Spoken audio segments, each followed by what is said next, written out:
નમસ્તે સાહેબ. નમસ્તે. આજની ભાગદોડની દુનિયાની અંદર આપણે બંગલો કેમ સારો મળે એનો વિચાર કરીએ છીએ, પછી મોટરસાયકલ કે કાર કેવી સારી મળે એના ઉપર વિચાર કરીએ છીએ, પૈસો કેમ વધારે કમાવવું એના ઉપર વિચાર કરીએ છીએ. પણ આપણે ક્યારે એ નથી વિચાર કરતા કે આ મળવા પછી જે શરીર છે આપણું, જે આ દેહ છે એને આપણે ભોગવી શકશું કે નહીં ભોગવી શકીએ. એટલે પોતાના શરીરનો વિચાર કરવો એ એક મહત્વની વસ્તુ છે સાહેબ. એટલે આજે આપણા શરીર ઉપરની જે મહત્વનું પોઈન્ટ છે એના વિશે આપણે સાહેબશ્રીથી મુલાકાત કરશું કે રોજની ભાગદોડની દુનિયાની અંદર આનું આપણે કઈ રીતે પરેજી રાખીએ, આપણા શરીરને તંદુરસ્ત કેવી રીતે રાખી શકીએ. તો સાહેબશ્રી આપનો પરિચય અને આ વિષય ઉપર આપણે થોડી ચર્ચા કરશું. હું છું વૈદ્ય જિગ્નેશ ઠક્કર. સરકારી આયુર્વેદિક દવાખાનું લોઢાઈ ખાતે મેડિકલ ઓફિસર તરીકે ફરજ બજાવી રહ્યો છું. અને જેમ તમે કીધું એમ કે માણસ જુદી જુદી વસ્તુઓ વિશે વિચાર કરે છે, પણ પોતાના શરીર વિશે ક્યારેક વિચાર કરવાનું ભૂલી જાય છે. આયુર્વેદમાં પણ આ વસ્તુ કીધેલી છે કે ધર્માર્થ કામ મોક્ષાણામ આરોગ્યમ મૂલમુત્તમમ. માણસને પોતાના જીવન પાછળ જીવન પાછળ 4 ધ્યેય હોય છે. એક છે ધર્મ. કેટલાક લોકોને એમ થાય કે સારો ધર્મ થાય, ભજન કીર્તન થાય, ભગવાનની પ્રાપ્તિ થાય, ધર્મ કરીએ. બીજાને હોય છે કે કંઈક પૈસા કમાઈએ, અર્થની પ્રાપ્તિ કરીએ, સારી સારી વસ્તુઓ લઈએ. ત્રીજું હોય છે કામ. એમ કહીએ કે જુદી જુદી કામનાઓ અથવા આ 3 વસ્તુઓ, અને ચોથી છે મોક્ષ.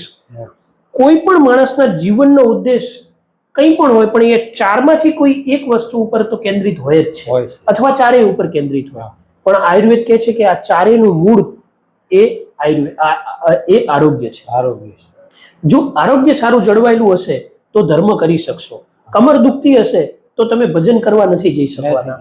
જો તમને કોઈ પણ જાતની તકલીફ હશે તો પૈસા કમાવા નથી જઈ શકવાના. જુદી જુદી સારી સારી કામનાઓ નથી ભોગવી શકવાના. અને મોક્ષની તો વાતે ન કરાય જો શરીર બરાબર કામ ન કરતું હોય તો. એટલે જ આ જીવનના સારા ઉદ્દેશ્યો પૂરા થાય એટલા માટે વેદોમાં પ્રાર્થના છે કે હે ભગવાન, તું મને 100 શરદ ઋતુ સુધી સ્વસ્થ રીતે જીવાડ. અને આવા 100 વર્ષ સુધી સ્વસ્થ રીતે જીવવું હોય તો આયુર્વેદે જે પ્રમાણે જીવનશૈલી કીધી છે, જે પ્રમાણે ખોરાક વિશે વાત કરી છે, દિનચર્યા વિશે, ઋતુચર્યા વિશે, સદવૃત વિશે વાત કરી છે, એ બધી વસ્તુઓનું પાલન કરીએ તો 100 વર્ષ સુધી નિરોગી કાયા સાથે જીવી શકીએ અને જીવનના બધા લક્ષ્યોને પ્રાપ્ત કરી શકીએ. કારણ કે આપણી કાયાના દુશ્મન ક્યારેક આપણે ખુદ જ થઈ જતા હોઈએ છીએ. આપણે કઈ રીતે દિનચર્યા આપણી કેવી હોવી જોઈએ, કઈ વસ્તુ ખાવી, કઈ ન ખાવી, ક્યારે ખાવું, ક્યારે ન ખાવું, એનો આપણે ખુદને જ એક પૂરો એક જેને કહેવાય કે અનુભવ કે આપણે નોલેજ નથી હોતું. એટલે આપણે આ બધું ગડબડમાં જે જીવન જીવીએ છીએ એનામાં આ બધું નુકસાન થતું હોય છે સાહેબ. તો આ એક ઊંડાણપૂર્વક તમે આજે લોકોને કઈ રીતે સેફ જિંદગી જીવી શકાય, જે આમ દિનચર્યાની અંદર આવી જતી હોય કે આપણે કઈ કઈ વસ્તુને ધ્યાન રાખવી હોઈ શકે, તો આના વિશે થોડું સમજાવો.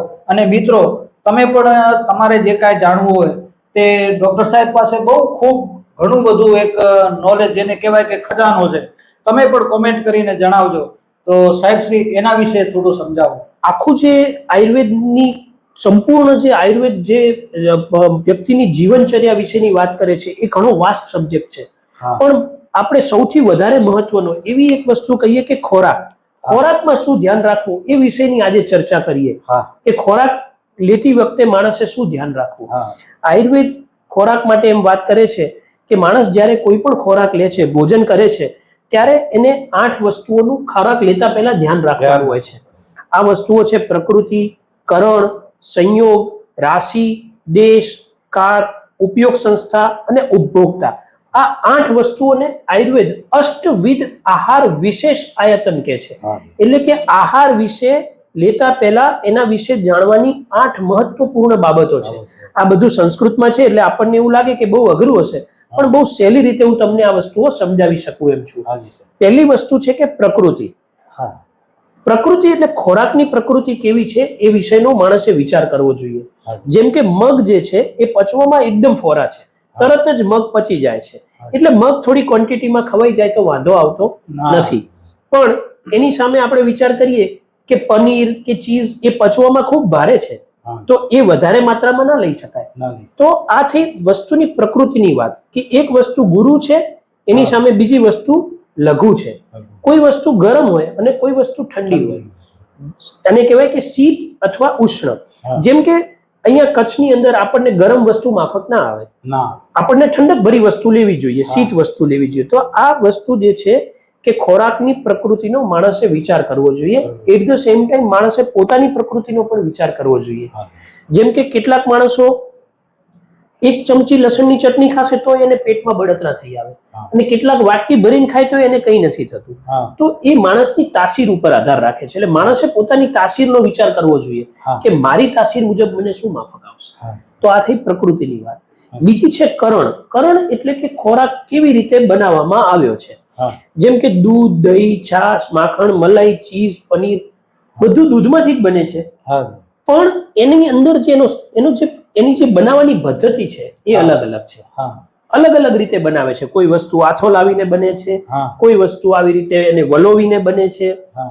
કોઈ વસ્તુ જે છે એને ફાડીને બને છે, પનીર જેવી હા. વસ્તુ. તો આ બધાના ગુણ અલગ અલગ થઈ જાય છે. હા. એટલે માણસે ખોરાક લેતા પહેલા વિચાર કરવો જોઈએ કે આ ખોરાક કેવી રીતે બનાવવામાં આવેલો છે. હા. જેમ કે શેકેલો ખોરાક હોય એ પચવામાં બાફેલા ખોરાક કરતા ભારે હોય છે, હા. અને એકદમ ડીપ ફ્રાય કરેલો હોય, તળેલો, હા. એક ખોરાક સેલો ફ્રાય કરેલો હોય એના કરતા વધારે હા. પચવામાં ભારે હોય છે. એટલે માણસે ખોરાકને કેવી રીતે બનાવવામાં આવ્યો છે એનો હા. ખાસ વિચાર કરવો જોઈએ. હા. ત્રીજી વસ્તુ છે સંયોગ. સંયોગ એટલે એક કે બે વસ્તુઓ એક સાથે ભળવી. હા.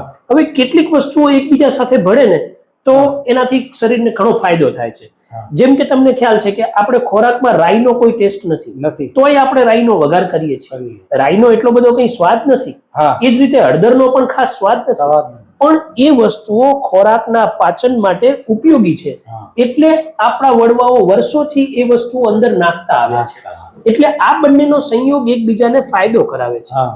પહેલાના સમયમાં લોકો કેરીનો રસ ખાય ને હા. તો એની અંદર 1 ચમચી ઘી અને થોડી સૂંઠ નાખતા. હા. કેમ? કેરી જે છે એ આમ વૃક્ષ છે, હા. અને એની સામે જો ઘી નાખીએ છીએ તો સ્નિગ્ધતા થઈને બેલેન્સ થઈ જાય છે. બેલેન્સ થઈ જાય. બીજું, કેરીનો રસ પચવામાં બહુ ભારે છે, હા. અને સૂંઠ પચાવવામાં મદદ કરે છે. મદદ. એટલે કેરીના રસ સાથે સૂંઠ અને ઘી ખાવાની પ્રથા આપણા ત્યાં વર્ષો સુધી હતી. હા. તો એ ખૂબ સારી પ્રથા હતી. હા. પણ અત્યારના સમયમાં કેરીની અંદર ઘણી વખતે દૂધ નાખી દે છે દૂધ રસમાં. નાખી દે. તો આ જે છે એ એકબીજા સાથે વિરુદ્ધ થાય છે. હા. ઘણા લોકો વિરુદ્ધ જે આહાર છે એને માનતા નથી હોતા. એ કે ગમે તેની જોડે ગમે તે ખાઓ હા. તો કંઈ થતું નથી. કાંઈ નહીં. જુઓ કે હું તમને ખાઈને બતાવું. હા. તો આનો એક એક્ઝામ્પલ છે. માનો કે આ ટેબલ છે, હા. એને આપણે એક અથોડો મારીએ એ નથી તૂટતું, નથી તૂટતું. બીજો અથોડો મારીએ તો પણ નથી તૂટતું. હા. તો એનો મતલબ એવો નથી કે અથોડા મારવાથી ટેબલને નુકસાન નથી થતું. ચોથો અથોડો મારશો ને ટેબલ તૂટી જશે. તૂટી જશે. એમ વારંવાર જ્યારે આપણે વિરુદ્ધ આહાર કરીએ હા. ત્યારે લાંબે ગાળે વિરુદ્ધ આહારનું નુકસાન ધીરે ધીરે થાય અસર છે. કરતું હોય છે. તો આ એક થઈ સંયોગની વાત. પણ એની જે નુકસાન છે એની શરૂઆત તો પહેલા વખતથી જ થઈ થઈ ગઈ, ગઈ છે. હા. પણ એ ધીરે ધીરે શરીરની અંદર એક્ઝિક્યુટ થતું હોય.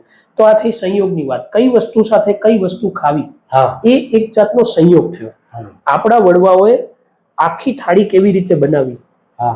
કે જેના કારણે પ્રોટીન, કાર્બોહાઈડ્રેટ જે મોડર્ન સાયન્સ પ્રમાણે પણ કેવી રીતે બનાવીને એ વર્ષોથી બેલેન્સ કરેલું છે. હાજી. આપણે ખીચડી ખાઈએ તો ખીચડીની અંદર કાર્બોહાઈડ્રેટ અને પ્રોટીન એની બધાની માત્રા બરાબર રીતે જળવાઈ રહે છે. હા. આપણા વડવાઓએ ખૂબ વિચાર કરીને આ બધા સંયોગો, કોની સાથે શું ખાવું, હાજી. એ સંયોગો ફિક્સ કરેલા છે, અને એ પ્રમાણે આપણે સંયોગ કરી અને એ રીતે ખોરાક લેવો હા. જોઈએ. તો આ થઈ પ્રકૃતિકરણ અને સંયોગની વાત. બીજી છે રાશિ. રાશિ એટલે માત્રા, ક્વોન્ટિટી. કેટલી હા. ક્વોન્ટિટીમાં ખાવું જોઈએ. સિમ્પલ ભાષામાં કહીએ તો જેને જેટલી ભૂખ લાગે એટલું ખાવું હા, જોઈએ. એટલું ખાવું. ભૂખ કરતા વધારે ખવાય નહીં, હા. અને ભૂખ કરતા ઓછું ખાઈએ તો આપણને પણ નબળાઈ આવે. હા. તો આ જ વસ્તુ આયુર્વેદ કે છે કે રાશિ જે છે, માત્રા છે ખોરાકની, એ માણસના જઠરાગ્નિ ઉપર આધાર રાખે છે. હા. માણસની જઠરાગ્નિ, એની પાચન ક્ષમતા કેટલી છે હા. એ વિચાર કરીને માણસે ખોરાક લેવો જોઈએ. સામાન્ય માણસ માટે એમ કહીએ કે પોતાના પેટના 3 ભાગની કલ્પના કરવી જોઈએ. હા. કે પેટના 3 ભાગ છે. એક ભાગને આપણે સોલિડ વસ્તુથી ભરવો, બીજા ભાગને લિક્વિડ વસ્તુથી ભરવો, અને ત્રીજો ભાગ દોષોના સંચરણ માટે એને ખાલી છોડી દેવો. હા. એમ ત્રિવિધ કુક્ષીય અધ્યાય. એક જે આપણો કુક્ષી એટલે કે આપણું જે પેટ છે, ઉદર છે, એના 3 ભાગ છે. એવી કલ્પના ચરક ઋષિએ ત્રિવિધ કુક્ષીય અધ્યાયમાં કરી છે. હા. અને એમ આપણા પેટમાં ત્રીજો ભાગ ખાલી રાખવો જોઈએ. આ થઈ રાશિની વાત. રાશિ જે છે એમાં આ આપણે ટોટલ ક્વોન્ટિટી કીધી. હા ટોટલ ક્વોન્ટિટી સિવાય આપણે એ પણ વિચાર કરવો જોઈએ કે અલગ અલગ કઈ વસ્તુ કેટલી લેવી. હા જેમ કે કોઈ માણસને એમ થાય કે દાળ બહુ સારી છે ને ખાલી દાળ જ ખાય તો હા એકલી રોટલી જ ખાય કે ના મને રોટલી માફક આવે છે બીજું કાંઈ મારે ખાવું નથી. હા. તો આ વસ્તુનો પણ આયુર્વેદે વિચાર કર્યો છે કે અલગ અલગ કઈ વસ્તુ કેટલી માત્રામાં લેવી. હા. જેમ કે મીઠાઈ હોય તો એકાદ ટુકડો લેવાય, હા. ભજીયા હોય તો 2-3 લેવાય, હા રોટલી શાક થોડું વધારે માત્રામાં લઈ શકીએ હા આપણે. તો આ બધી વસ્તુ એને કહેવાય છે કે પરિગ્રહ. એક અલગ અલગ વસ્તુ કેટલી હા. માત્રામાં લેવી લેવી. એનો પણ માણસે વિચાર કરવો જોઈએ. તો આ થઈ રાશિ અંગેની વાત કે હા. ક્વોન્ટિટી કેટલી લેવી. હા છેલ્લું છે ચોથું છે દેશ. દેશ વિશે વિચાર કરવો જોઈએ કે હું કયા દેશમાં રહું છું, આ દેશ પ્રમાણે મારે શું ખાવું જોઈએ. હા. આપણા લોકો હંમેશા જે બહારનું હોય ને એ સારું એવું વિચારીને ચાલે. અહીંયા ભારતમાં હશે ને તો પીઝા ખાશે હા અને જાત જાતનું બધું મેક્સિકન ને અમેરિકન ને ચાઇનીઝ ને પંજાબી ને એ બધું ખાશે. પણ બારે જશે ને પાછો ગુજરાતી ફરવા તો ત્યાં પાછો જઈને રોટલી ગુજરાતી જ ગોતશે. ત્યાં ગુજરાતી ગોતતો હા. હશે. ત્યાં પાછો શોધશે કે ઢોકળા ગોતી લઉં કે ખમણ શોધી લાવું હા કે એવું એને મનમાં થશે કે આ બધો આ જાતનો ખોરાક શોધું એમ. હા જે માણસ જ્યાં જન્મ્યો હોય હા ત્યાં જ એના માટેની ખોરાકની અને દવાની હા. વનસ્પતિઓ ભગવાને ઉગાડેલી હોય છે. એટલે કચ્છની અંદર જે પેદા થતું હોય અથવા કચ્છી લોકો જે ખાતા હોય હા એ વસ્તુ કચ્છમાં ખાવી જોઈએ. હા ખૂબ વિચાર કરીને આપણા વડવાઓએ પોતાનો ખોરાક નક્કી કરેલો હોય છે. હા જેમ કે એક ઉદાહરણ આપું કે કાશ્મીર ખૂબ ઠંડો પ્રદેશ છે. હા આ ઠંડીથી બચવા માટે ભગવાને ત્યાં આગળ ચાય ખૂબ વિપુલ પ્રમાણે ઉગાડી છે. હા તો આપણે જો કાશ્મીરમાં રહેતા હોય ને તો ખૂબ ચા પીવી જોઈએ કેમ પીવી જોઈએ. ત્યાં ભગવાને ઉગાડી છે ઠંડીથી બચવા માટે. હા આ આપણો ગરમ પ્રદેશ છે. અહીંયા આગળ આપણે ચા પીવાય નહીં અથવા બહુ વધારે માત્રામાં ચા પીવાય નહીં. આ થઈ દેશની વાત કે કયા દેશમાં શું ખોરાક લેવો. આયુર્વેદના ઋષિ કહે છે તત જાતમ તસ્ય મૌષધમ. જે માણસ જ્યાં પેદા કર્યો છે હા. ત્યાં જ એના માટેની બધી વસ્તુ પેદા કરી છે. માણસને ક્યાંય દૂરથી કશું ખરીદવાની કે કશું અપનાવવાની જરૂર એની નથી. તાસીરની વ્યવસ્થા જ એવી રીતે કરેલી હોય છે. તમને કહું કે જેમ તમે ઉત્તર ભારતથી ધીરે ધીરે દક્ષિણ ભારતમાં જાઓ ને હા તો ઉત્તર ભારતમાં છેક કાશ્મીરમાં દાળ સાવ મોરી હોય. હા પછી જેમ જેમ નીચે ઉતરતા જાવ ને એમ દાળમાં ખટાશ અને મીઠાશનું પ્રમાણ વધતું જાય છે. હા તમે જુઓ પંજાબીની દાળ મોરી છે, હા એના પછી રાજસ્થાનીની દાલ બાટીની દાળ મોરી છે, હા ગુજરાતમાં આયા તો દાળ તમારી મીઠી થઈ ગઈ. મીઠી થઈ. હજી તમે નીચે જશો ને તો સંભાર ખાટો હોય છે. હા એની જ વસ્તુઓ અલગ અલગ દેશ પ્રમાણે આપણા ઋષિ મુનિઓએ અલગ અલગ લોકોને અલગ અલગ રીતે સમજાવી છે અને માણસે પોતાના પ્રદેશમાં જે ખોરાકનું ચલણ હોય હા. એ ચાલુ રાખવું જોઈએ. તો આ થઈ દેશની વાત. બીજી વસ્તુ છે કાળ. કયો સમય ચાલી રહ્યો છે એનો વિચાર કરવો જોઈએ. હા જેમ કે ગરમીની અંદર આપણે ઠંડી વસ્તુ લેવી જોઈએ અને ઠંડીમાં ગરમ વસ્તુ લેવી જોઈએ તો જ એકબીજા સામે હા બેલેન્સ થઈને ચાલે. Balance થઈ શકે. ઠંડીની અંદર આપણે વસાણા લઈએ, હા. સૂંઠ લઈએ, મરી લઈએ, પીપર લઈએ, આ બધી વસ્તુઓ લઈએ, અડદિયા પાક ખાઈએ હા. તો ઠંડીમાં એ બધું માફક આવે. હા. ઉનાળાની અંદર આપણે કેરીનો રસ લઈએ, શેરડીનો રસ લઈએ, તરબૂચ લઈએ, હા. શક્કરટેટી લઈએ. કોળું હા. આવે છે, કોળું ઘણા નથી ખાતા પણ કોળું ખાસ ખાવા જેવું છે. ગરમીમાં એ ખાસ કોળું ખાવું જોઈએ. હા તો આ બધી વસ્તુઓ ગરમીમાં આપણને બહુ માફક આવે. હા માફક આવે છે. તો આ બધી કાળ વિશેની વાત છે કે કયો ટાઈમ ચાલી રહ્યો છે હા. એ પ્રમાણે સમય પડે એક જરૂરી વસ્તુ. સમય બહુ જરૂરી વસ્તુ છે. બીજું છે ઉપયોગ સંસ્થા. ઉપયોગ સંસ્થા એટલે ખોરાક ખાવાના નિયમો. હા આ તો વસ્તુ થઈ કે ખોરાક કેવો હોવો જોઈએ એના વિશે વાત થઈ પણ હા. ખોરાક ખાવા બેઠા ત્યારે કયા નિયમ પાળવા હા તો એના માટેના ચોક્કસ નિયમો આયુર્વેદના ઋષિઓએ બતાવ્યા છે. એ નિયમો બતાવતા કે છે કે ઉષ્ણ મસ્નિયાત, ગરમા ગરમ ખોરાક ખાવો. પડ્યો રહેલો વાસી ખોરાક ખાવો જોઈએ નહીં. સ્નિગ્ધ મસ્નિયાત, જે ખાઓ એ થોડું ચોપડીને સરસ મજાનું અથવા ખીચડી હોય તો થોડું ઘી નાખીને એમ સ્નિગ્ધ કરીને હા. ખોરાક નોર્મલ વ્યક્તિએ જેને કોઈ બીમારી નથી એને આ રીતનો ખોરાક લેવો જોઈએ. માણસે ઉપયુક્ત સર્વોપકરણે જેટલા ઉપકરણો જરૂરી હોય જેમ કે ચમચી જરૂરી છે, વાટકી જરૂરી છે, થાળી જરૂરી છે, આ બધી વસ્તુઓ પોતે પોતાની સાથે રાખી અને હા. સરસ મજાની રીતે ખોરાક લેવો જોઈએ. હા આમ કહેવાય ને કે માણસે ખોરાક આપણે જીભથી ટેસ્ટ લઈએ છીએ હા પણ માણસ જો પંચેન્દ્રિય ભોજન કરે, આંખથી ખોરાકને માણે કે કેટલો સરસ મજાનો ખોરાક છે, હા આમ પાણી આમ લેતા હોઈએ ને તો પાણીથી એનો અવાજ માણે, હા જીભથી એનો સ્વાદ માણે અને હાથથી એનો ટચ માણે ને અને હા. નાકથી એની સ્મેલ માણે ને હા. તો માણસને એકચ્યુઅલી બહુ ખોરાક ખાવો જ ના પડે. આ બરાબર. બહુ ખોરાક ખાવો પડે છે એનું કારણ જ એક છે કે ખોરાક ખાતા ખાતા એ ટીવી જોતો હોય હા. તો એનું મન નથી ધરાતું, પેટ ભરાઈ જાય છે, હા એટલે વારંવાર ડબ્બો ખોલીને એને બીજું ખાવું પડે છે. હા. પણ માણસ જો પંચેન્દ્રિય ભોજન કરે, 5 ઇન્દ્રિયોથી ખોરાક એકદમ કોન્શિયસલી ખોરાક ખાય, તો એને ખોરાક પ્રમાણ ઓછું જોઈએ. એ ખોરાક એનું પ્રીણન કરે, એટલે કે શરીરને સારું કરે, અને શરીરને એ ખોરાક ઉપયોગી સાબિત થાય. આપણે ટીવી જોતા જોતા, વાતો કરતા કરતા ખાઈએ છીએ, પણ ઋષિ એમ કે છે કે અજલ્પન, વાદ વિવાદ કરતા કરતા ખાવું નહીં, અહસન, હસતા હસતા પણ ખાવું નહીં, અને ખાતા પહેલા માણસે આત્મનમ અભિસમીક્ષે સમ્યક, પોતાની જાતનો સારી રીતે વિચાર કરીને ખાવું. આવી રીતે માણસ જો જમે છે તો એ બધા ઉપયોગના નિયમો છે. કારણ કે આપણે સામે જોઈને એટલે આપણે આમ મોઢામાં લાળ બરવાનું ને એ બધી પ્રક્રિયા ઓટોમેટિક Definitely. પહેલા જ અમુક પ્રક્રિયાઓ ચાલુ થઈ જતી આપણું હોય. ખરેખર આપણા ખોરાકનું પાચન, તમે કીધું એમ, લાળથી જ શરૂ થઈ જાય છે. જેવું હા. આપણે ખોરાક મોઢામાં મૂકીએ ને એનું પાચન ચાલુ હા. થઈ જાય છે. પણ આપણું ધ્યાન બીજે હોય તો હા. અડધો ચવાયેલો ખોરાક અંદર જાય અને હા. પેટમાં ગડબડ થાય, અને એનાથી કેટલાય બધા લાઇફસ્ટાઇલ ડિસઓર્ડર્સ થઈ રહ્યા છે. એટલે માણસે જમતી વખતે આ વિષયનો ખાસ વિચાર કરવો જોઈએ. અને છેલ્લું છે ઉપભોક્તા. ઉપભોક્તા એટલે કોણ? જે ખોરાક ખાય છે એ ઉપભોક્તા કહેવાય છે. હા તો ઉપભોક્તા એટલે માણસે પોતાની જાતનો વિચાર કરવો જોઈએ કે આગળ મેં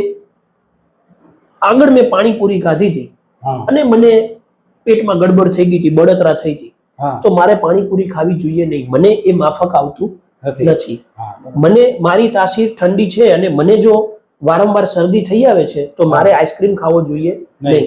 પણ શરદી ના થાય એના માટે થોડીક સૂંઠ મારે લેવી જોઈએ. એ દરેક માણસે આ વસ્તુ અલગ હોય છે. એ યુનિવર્સલ કોઈ નિયમ નથી કે આ વસ્તુથી આ માણસને આવું થશે, દરેકને આવું થશે. દરેક માણસને અલગ અલગ વસ્તુઓ માફક આવતી હોય છે. એટલે માણસે પોતાનો વિચાર કરવો જોઈએ, પોતાની તાસીર જે છે એને અનુલક્ષીને એને ખાવું, ખોરાક પીવું અને લેવો લેવું. જોઈએ. તો આ બધા જે છે અષ્ટવિધ આહાર વિશેષ આયતનો, એનો વિચાર કરી અને માણસે ખોરાક લેવો જોઈએ. ખોરાકને લગતા અથવા પાચન તંત્રને લગતા કોઈ પણ બીમારી હોય તો સરકારી આયુર્વેદિક દવાખાનું લોડાઈ ખાતે એનો નિઃશુલ્ક ઉપચાર ઉપલબ્ધ છે. હા. મોટા ભાગના જે પાચન તંત્રના રોગો છે એ ખોરાકમાં ફેરફાર કરવાથી એમાં 70-80% રાહત મળી જતી હોય છે. પણ દર્દીઓ એવું કરતા હોય છે કે એસિડિટીની ગોળી પણ ખાય અને તીખો ખોરાક પણ ચાલુ રાખે. આ બંને વસ્તુઓ એક સાથે ચાલુ રાખે તો લાંબે ગાળે રોગ મટતો નથી અને દવાઓ ચાલુ ને ચાલુ રહે છે. જ્યારે સરકારી આયુર્વેદિક દવાખાનું લોડાઈ ખાતે અહીંયા કોઈ દર્દી આવે તો એને કઈ પ્રકારનો ખોરાક લેવો એના રોગ પ્રમાણે એની આપણે સમજ આપીએ છીએ. સાથે નિઃશુલ્ક આયુર્વેદિક દવાઓ મળે છે જેનાથી પેટના રોગો, પાચન તંત્રના રોગોમાં તરત જ આરામ મળતો હોય છે. તો હું આપના દર્શકોને ખાસ આગ્રહ કરીશ કે કોઈ પણ આપની આજુબાજુ પેટના દર્દીઓ જણાય તો એને સરકારી આયુર્વેદ દવાખાને નિઃશુલ્ક સારવાર માટે મોકલી શકો છો. મિત્રો, સાહેબ શ્રી પાસે નોલેજનો જેને કહેવાય ને કે બહુ ડીપલી ખજાનો છે, અને આજે આપણે અવસર મળ્યો છે કે આવા અધિકારી શ્રીઓ આપણી બાજુમાં બેઠા છે, અને એમણે મને કીધું પડશે કે કોઈને કાંઈ પ્રશ્ન હોય તો તમે તમારે બિંદાસ અમને જણાવજો. કારણ કે આયુર્વેદને આપણે જેટલું હલકું માનીને જે મજા આવે સાહેબ, ઘણા લોકો એમ કે છે આ તો દેશી દવા છે, આનાથી ફાયદો થાય તો ઠીક છે, અને ન થાય તો કાંઈ વાંધો, આમાં કોઈ નુકસાન નહીં કરે. આમાં શું કહેવા માંગો છો કે દેશી દવા શું જેમને તેમ લઈ લેવી જોઈએ? આયુર્વેદ વિશે ઘણી બધી લોકોને ગેરમાન્યતા હોય છે અને પોતે ગમે ત્યાંથી, જેને આયુર્વેદ આવડતું પણ ના હોય એવી રીતે દવાઓ લોકો કરતા હોય છે અને સામે લોકો લઈ પણ લેતા હોય છે. મોટા ભાગની વસ્તુઓ જે બજારમાં વેચાતી હોય છે આયુર્વેદના નામે, એ બધી આયુર્વેદિક હોતી નથી. જેમ આપણે મકાન બનાવવું હોય તો એક એન્જિનિયર રાખવો પડે. આપણે કોઈ દિવસ ગમે તેટલા હોશિયાર હોઈએ, હું ગમે તેટલો ડોક્ટર ભણ્યો પણ મારું મકાન જાતે નથી બનાવી શકતો. આટલી સિમ્પલ લોજિક બધા માને છે અને બધા જ એ રીતે કરતા હોય છે કે ભાઈ મકાન બનાવે તો એન્જિનિયર રાખે. એમ શરીરમાં કોઈ પણ બીમારી હોય તો જે લોકો ભણેલા હોય આયુર્વેદ, એની પાસેથી જ આની સારવાર લેવી જોઈએ. આયુર્વેદના bachelor of Ayurveda medicine and surgery, BAMS ભણેલા અથવા એનાથી વધારે MD કે MS કરેલું હોય એવા ડોક્ટરો, એમની પાસેથી જ આયુર્વેદની સારવાર લેવી જોઈએ. વગર વિચારે કોઈ પણ વસ્તુઓ આયુર્વેદના નામે લઈ લેવાથી લાભના બદલે હાનિ થવાની સંભાવના હોય છે. એટલે વગર વિચારે આ રીતની દવાઓ ખાસ કરીને છાપામાં જાહેરાતો વાંચીને અથવા ઓનલાઈન મંગાવીને આ રીતે લેવી જોઈએ નહીં. સરકારી આયુર્વેદિક દવાખાનાઓ આખા કચ્છની અંદર અપારા 21 દવાખાનાઓ લોકોની આયુર્વેદથી સેવા કરવા માટે તત્પર છે અને આવી જગ્યાએ પહોંચીને એના માટે સારવાર લેવી જોઈએ. તો મિત્રો બહુ સાહેબનો ખૂબ ખૂબ આભાર કે જેમણે આટલું બધું આપણે એક સામાન્ય વ્યક્તિ પણ સમજી શકે એવી સરળ ભાષામાં અમને એક આપણે સમજાવ્યું. હવે પછીના જ્યારે આપણે મળશું ત્યારે આપણે આ ટાઈપના જે સરળ વિષયો છે કે જે આપણો એક રસોડું હોય છે સાહેબ, એનામાં પણ આયુર્વેદની ઘણી બધી વસ્તુઓ છુપાયેલી હોય છે. જુદા જુદા અનેક વિષયો ઉપર આપણે આ રીતે મળતા રહીશું. અને આજે આપણે સરકારી આયુર્વેદિક દવાખાનું લોંડાઈ એની મુલાકાત લીધી અને આ વિડીયો બનાવ્યો. આપનો ખૂબ ખૂબ આભાર. ધન્યવાદ સાહેબ, આપનો પણ ખૂબ ખૂબ આભાર.